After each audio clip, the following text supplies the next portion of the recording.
I'm Meese, and this is Meese's Pieces on Life.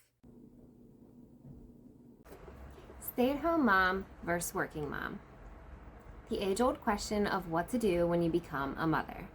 Before becoming a mother, it is so easy to look toward your goals with such an ambition, you almost feel invincible. It doesn't matter how many hours you have to put in to make it, money is priority. Then along comes a charming, handsome man that makes you feel loved, and before you know it, there's a baby on the way. And then not just one, but twins. The excitement of pregnancy is a powerful high, and you set aside the thought of what to do after the babies are born until it's almost time. After interviewing and pricing out childcare, you're on the fence about even leaving your newborns in the care of some strangers to go to work for a fraction of what you were making yesterday. These are some of my thoughts on being a stay-at-home mom versus being a working mom. The stay-at-home mom. Being home with your babies every day is such a blessing. There's a honeymoon stage where every small moment is huge. It's very comforting to be in full control of the care of your babies and how they're raised. Skip ahead a year. You got the routine down and a solid 3-hour break during nap time to catch up on housework. Hubby comes home from work with various stories of what happened throughout his day, and you just look down at your sweet babies' faces, feeling grateful that you don't have to miss a moment to be away from them. But a little sad to be missing out on the real world. They're on the move now, and they dump all the toys everywhere all day.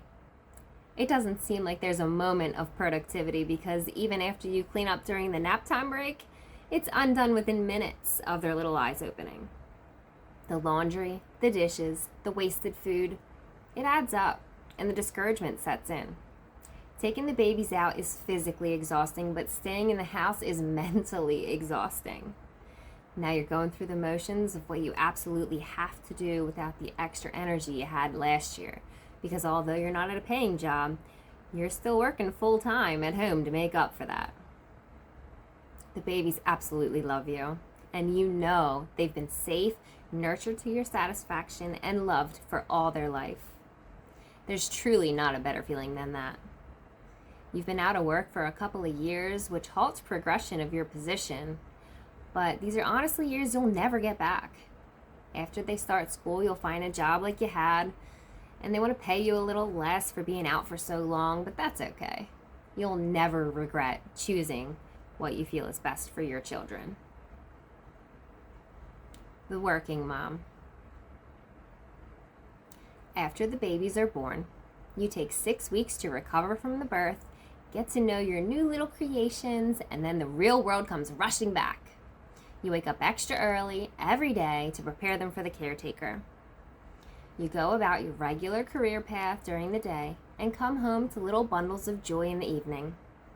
Majority of the time, everything's going well, but every so often someone gets sick and schedules come into question between mom and dad.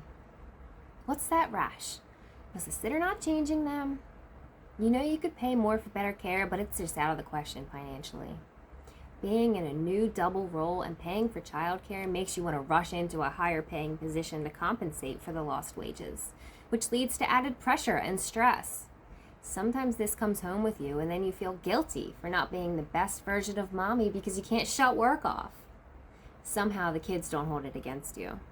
They just miss you when you're gone and want your loving hugs when you're there to give it to them, and that's enough for them. The sitter cares for them well and they're happy overall. Sometimes you get upset that their behavior isn't exactly how you imagined it would be, and you don't know what's contributing to that because you're not with them all day during each interaction. You question your parenting, but ultimately, you can't blame yourself because you're not always present to take that responsibility.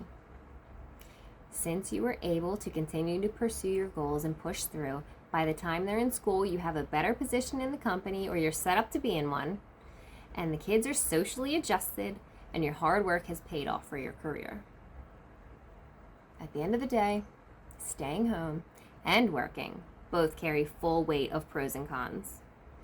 I fully believe that what works for you depends on personality traits that you have as a person.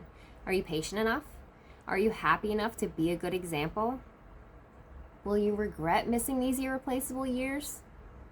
Is your career path worth the sacrifice? Do you trust your childcare provider? What do you really want?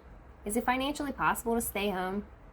Ask yourself the tough questions and be truthful. You know in your heart what the best option is. Be brave enough to commit to it. No matter which path you choose, it is the right one for your family, and you should choose it without regret. Full speed ahead, Mama. You got this. And your babies will love you no matter what you do. Except hard drugs and excessive drinking. Don't do that.